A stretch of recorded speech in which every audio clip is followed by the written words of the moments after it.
There are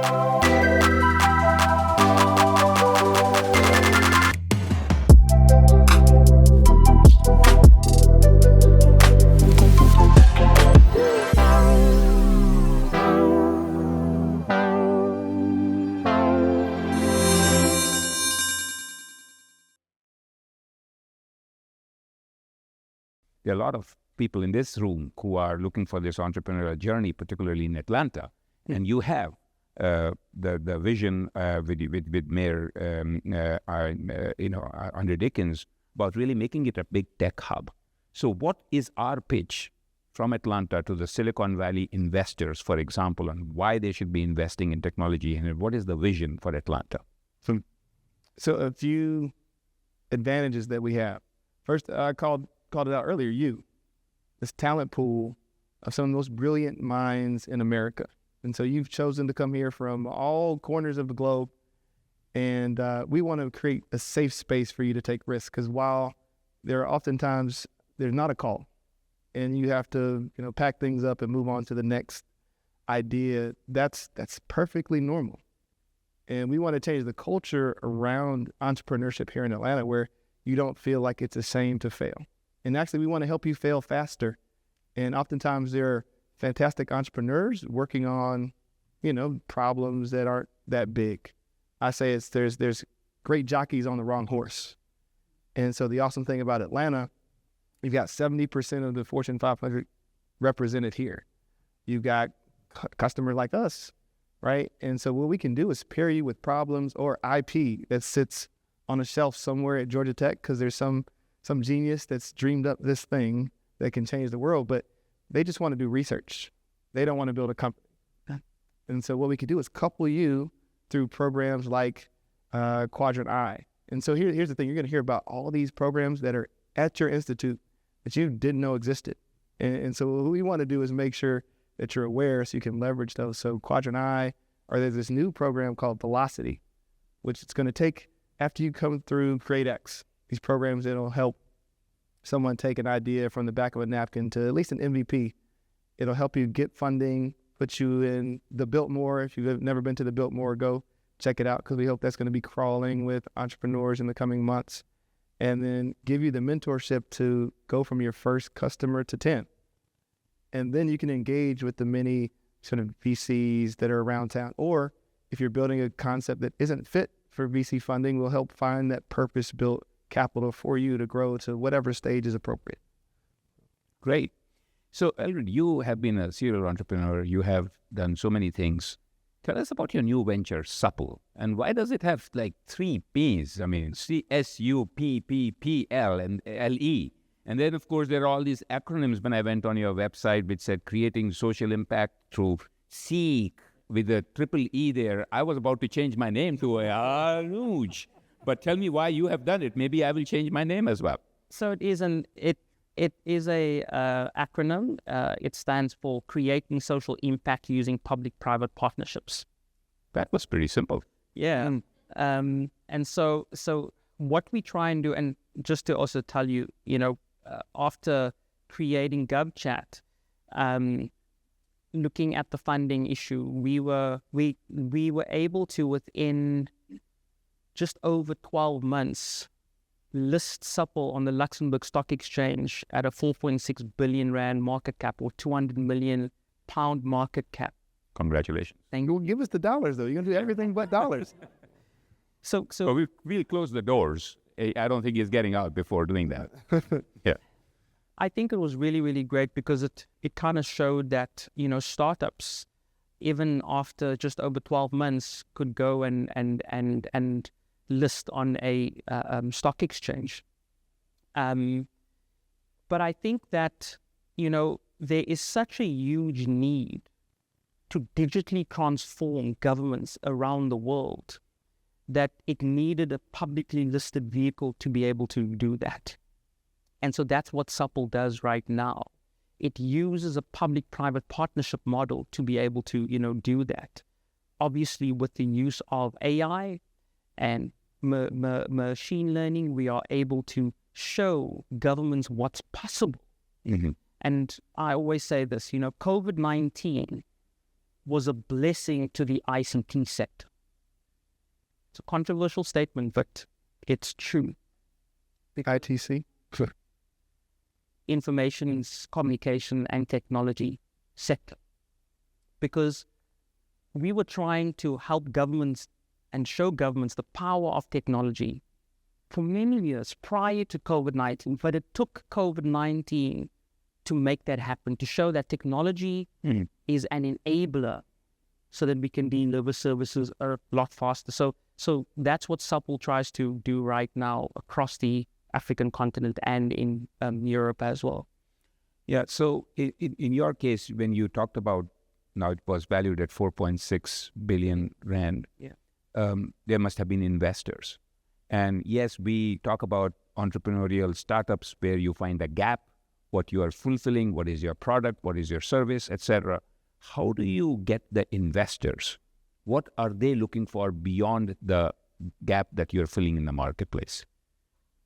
From an entrepreneurial journey perspective, I think when I asked the investor that invested that $1 million in me or in GovChat, I had to ask him why, because I'm sure every one of you are interested, like, yeah, I'm paying attention right now.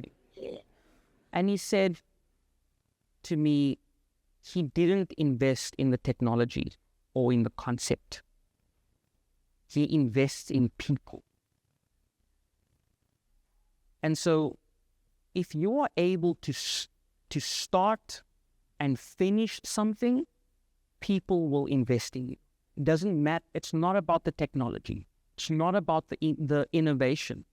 It's, do you have what it takes to complete a task? At the end of the day, get shareholder value and return, so that obviously they would be excited to put some more money in. But I think that for me, I think that you are going to have to showcase that you are willing to put everything on the line to make sure that you are going to succeed at the task. And in a very simplistic way. That's excellent advice. Yes, Donnie? Oftentimes the business will change substantially. I don't know if you pivoted a few times, right? But, on this topic, I have this idea of 4 Ps. My 4 Ps, but not for marketing, but for venture.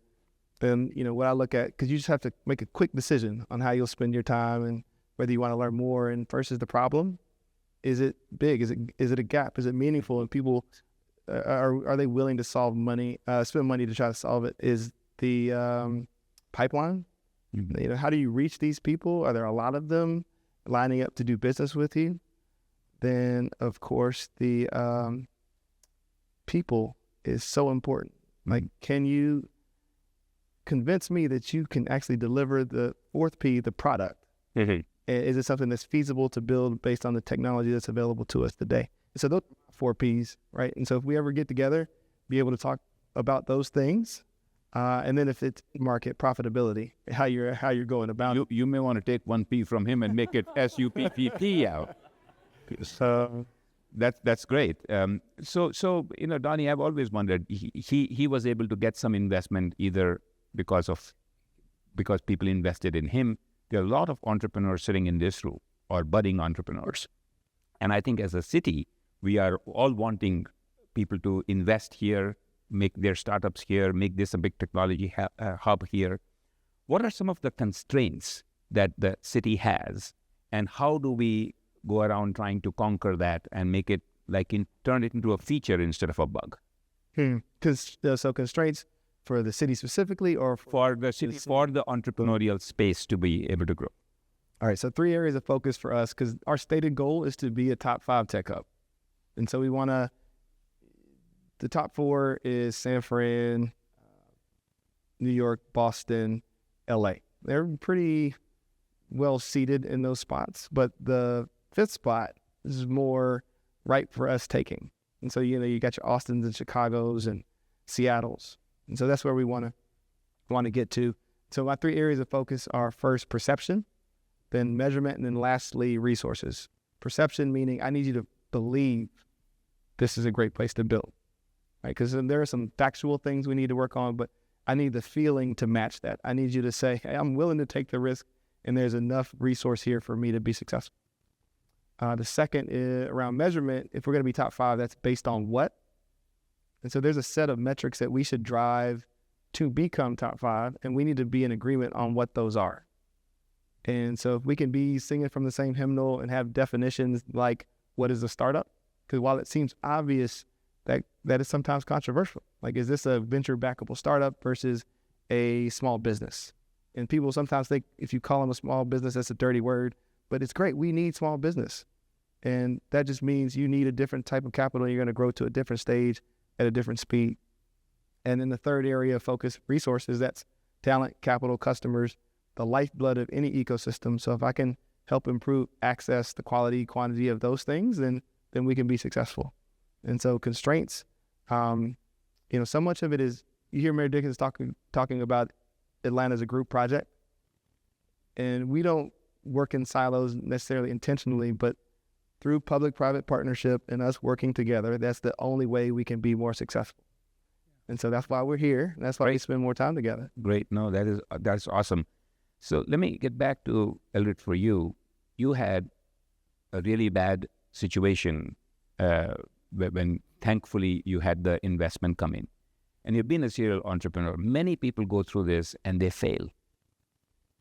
Tell us a little bit about what does it feel like to be failing at that point, not just at the venture, but how you feel. And how do you get out of that failure, and why is it important to learn from that, and how do you learn from that? At dinner last night, I got a question around if there's anything I knew now, would I do it differently? And I said no, because there is lessons in failure. Your journey in life is about lessons. And what I needed to always understand was, how do I apply those lessons in my next venture, in my next day? And so learning is part of this make. Now, in 2020, after creating all of the success, 15 million people on our platform, I get an email from Meta saying that they're going to offboard GovChat on that platform. Now, I'm from Cape Town, from the Cape Flats. I'm sure if you're getting an email from the biggest technology company in the world that they're going to switch you off, you are going to either have a heart attack or you're going to cry in your room. And that's when you have to think about what your purpose in life is. Because it was not about me, it wasn't about GovChat, but it was about 15 million South Africans needing a platform to engage with government and to access COVID-19 services. And so what we did then was we were able to take Meta on at a competition commission level. And like any big tech company, they would claim jurisdiction. They would say, you need to fight us in Silicon Valley or in Ireland. But what they didn't know was that I knew that Meta has a registered company in South Africa. And they were using Meta representatives in South Africa to write to the South African government to tell them that they're going to offboard us. And so I used that information to the tribunal and said that, look, you have South African representatives writing to the government, and we won a jurisdiction case. Wow.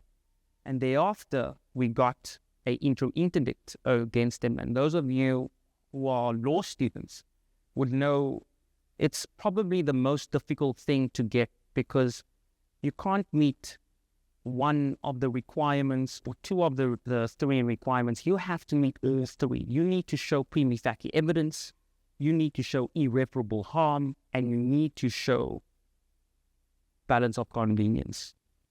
And so we made this case around a public interest matter. And after 2 years of investigation, again, understanding what your purpose is, we got Meta prosecuted. And we got 10% fine recommended by the Competition Commission to the tune of 400 billion rand going to the South African fiscus. But because I understood my purpose, I didn't, and I know many of you, many tech companies, many entrepreneurs do it for the money. I'd like to change it around and say, don't chase money, chase your purpose. That was my success story. The other thing I believe, and I spoke about it last night, was that I definitely, and for those of you that is going to try this journey, try to marry the right person. Try to find the right partner. Because entrepreneurship is a very lonely journey.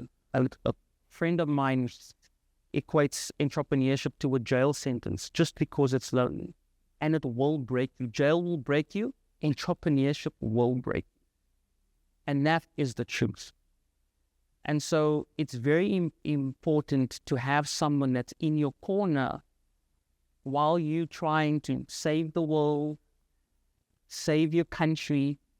Someone is with you that's going to help you at home, kids, be your chief operations officer, and make things a lot easier for you. Great. That's amazing advice, Eldrid, and I know. Great. And I think you have written a book which has the Silicon Empire versus social impact that documents some of this struggle that you had and the overall. And I think you have brought some copies for our Tech Forward MBA students. A few copies are available that he is willing to leave with you. Thank you very much for doing that and carrying them with you and bringing it for our students here, and they'll be able to distribute it. I want to ask, before I open it up for questions, and please, if you have questions, I guess you're supposed to line up near that mic. We'll be able to take a few questions. This time just passed by. I didn't even keep track of time properly. But let me pose a question to both of you. I've been in many of these, conferences, etc., with tech leaders, and one of the things that many CEOs are doing, for example, right now, is really having, efficiencies through AI. AI agentification is on the rise. I know in entrepreneurship, when we talked about people creating wealth and creating unicorn companies, they were typically associated with tens of thousands of people. And now even your company is only a handful of people comparatively, and it is a unicorn company. In this atmosphere where the technology is going forward, we are looking at potentially a lot of jobs that are going to be taken over by AI, or at least that's been the story with every technology that we have felt in the past. How do we create this sense of entrepreneurship in our graduates today to think about actually creating meaningful work that will create, careers for people and not just wealth? And how do you see that impacting, let's say 5 years from now? What will be that impact of AI that we are experiencing? Is it hype? Is it really something that will create that? So either one of you, please start it. All right, two thoughts. So I mentioned I had a venture a couple of years back, and it was the artificially intelligent robotic bartender. So I was in AI before it was a buzzword. And the funny thing was, if you think about a Coke Freestyle, you've probably seen that screen. We had that, but for cocktails. And we sold it into sports and entertainment venues, movie theaters. That was really our biggest customer, Regal, as they started to roll out those premium seating areas where you can get a drink and order it to your seat. And I remember the response from people like, say, hey, you're taking good American jobs. Just randomly, people you would meet in the elevator in Vegas, right? And but what's true, it's a very different time. And now there's almost an expectation that you can self-serve. And I think that there's a place where there's a gap. There just aren't enough people that want to do certain jobs. And we will need automation to provide you with the service delivery and quality that you expect. And my hope is that you can focus on filling the gaps. Like they've got this work that actually is out of Georgia Tech and some other universities as well. Robots to help debone and carve up chickens. Because, Georgia is one of the biggest chicken producing states in And during COVID in particular, people weren't going into the factories because they were getting sick. And so they had to find a way to, or they were trying to find ways to keep the chicken flowing, right? And so there's a ton of space for you to go, and it won't be that disruptive. But the other truth is these types of disruptions have occurred over time. So the ATM, for example, that's a great example of people's belief that this technology is going to eliminate the bank teller, where instead it allowed the teller to go do more important high-value things. And so there's so many jobs that we don't know will exist. I'm trying to figure out for my kids. I've got an 8-year-old son, a 12-year-old daughter. What are they going to be when they grow up? And I'm shifting them towards building and maintaining the machines that will eventually take our jobs. But I do think that there's a space, if we're doing it properly, that there still will be somewhere for us to all add value to the ecosystem, right? Again, if you have a question, please come to the mic. I'm getting emotional. Go ahead. So I'm going to speak a bit about the positives, and this is just what I've seen. I'm sure not just at a South African government level, but at many governments around the world. Fragmentation is a massive issue. Government systems do not talk to one another. And so what we were able to do with AI was to bring a lot of these systems together to provide us with a single view of a citizen. A citizen now is able to, through a digital ID, is able to access his health records, is able to apply for a passport or a visa, is able to get access to his driver's license, apply for his kids to go to school, all bringing that information to get. But AI is also helping our governments understand the data a lot better, because I've also seen sometimes the data is over your head, where it's just too complex, and so it's got to tell a story.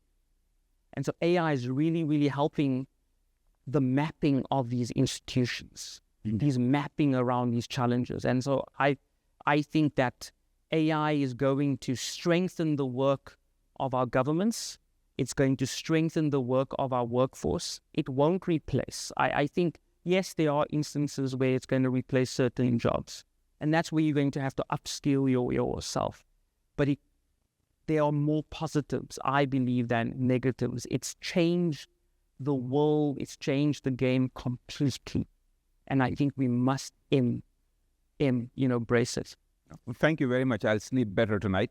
But let's take the question. If you can just identify yourself and give your affiliation and quickly ask a short question, we might be able to take a couple. I know we have past time, but let's try and take a couple of questions.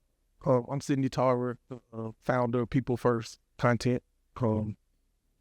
I want to know if technology is the new infrastructure. How are we making sure we building systems that prioritize the people over having the data and making the profit? How do we make sure it's really serving the people? Can I? Sure. So in my book called The Silicon Empire versus Social Impact, there's a fundamental question that I try and answer. And that question is, when we build public interest technology on private infrastructure, who holds the data? Who controls that data? It's a very important question. In fact, around the world, I'm seeing a very concerning thing happen, and that is the private sector playing the role of government. It's a massive challenge because governments have a developmental agenda where the private sector has an agenda to profiteer. Now, I have no issue with business and, being a capitalist. But I think that we need to define our roles because we do need to work together. Mm-hmm. But it's a very important question that we have to answer because there's a very, very fine line. We do need the private sector to hold our hands because there's a lot of learnings coming from the private sector that we can implement at a healthcare level, at an education level, at a social welfare level. But we cannot see the private sector take over the role of government. It's a massive, massive issue. And so questions around digital sovereignty is a big issue right now at the G20. And so I'm really, really hoping that big tech companies respect that. And so I hope that answered that question. Great, thank you. Let's take one final question because we are out of time, but let's take one more question, please, and then we'll take it. Hi, my name is Jamila. I'm actually a Georgia Tech alum as well as a current evening MBA student and an Atlanta native. So mine is kind of guaranteed to the city of Atlanta. So data equity. How does the city of Atlanta ensure that new tech initiatives serve all the neighborhoods equally and not deepen that digital divide? It's actually a major focus for Mayor Dickens. And so if you've heard about the, I think it's NRI Neighborhood Reinvestment Initiative and the MPU system. And so there are 6 targeted neighborhoods that have long been disinvested. And it's a focal point for us. And so anytime we're thinking about introducing new technology and initiatives, we target those places first, right? And one of the programs I'm most excited about, we've got these esports labs that we've been putting in our parks and rec centers. And so we use esports as a way in parks and recs to meet people where they are, literally because it's in your neighborhood, and then figuratively because it's using gaming as a Trojan horse. And so we'll start by having you come and play FIFA or NBA 2K, but then on the back end, we teach you how to build the games that you're going to play and then stream it on Twitch and build, a business around this new digital economy. And so the fun thing is the first one that we stood up is in Thomasville Heights. So if you know Thomasville, there's been stories about Forest Cove and the neighborhood. So this is literally the poorest census tract in Georgia. And no one would think it's in the city of Atlanta, but it is right in town. It's not Hazard County. If you know Dukes of Hazzard, y'all might not be of that age. But so that's how we're doing it. I think the great thing about Mayor Dickens, and I didn't share this earlier because it's become kind of controversial, but we want to be a top 5 tech hub, but we want to build it equitably. And so if we can make sure we don't do what Seattle, they've been a cautionary tale that we often point to, where they grew rapidly in this 10-year period where they became the Seattle we know today. They lost 50% of the Black people that lived in Seattle. And so you have to couple creating affordable housing, then taking the people that live here and making sure that they have the skills and access to jobs that will allow them to afford that housing. So it creates a virtuous cycle. So if you move your company here, right, I need I was waiting for that. I need you to hire people that are from the city, right? And so while I do love folks from, like I said, all corners of the globe, I'd love for us to have first access. And so whether you're buying local for talent or for products, that's how I lean in this seat. So Thank you. Well, thank you both for a very, very inspiring conversation. I truly enjoyed it. I think you both are doing some amazing work in your respective areas. I really appreciate you coming down and making the time today. And thank you all for joining us today. This was the last Tech Talks business session for this semester. Please stay tuned for next semester. We have an amazing lineup of speakers continuing into the next semester as well. I hope you are able to spend some time at the reception to meet with each other. And thank you again. Let's join and applause our guests today. Thank you very much. That was awesome. Thank you very much. Thank Thank you very much. Of course. Indeed. That was awesome. Thank you so much. Cheers.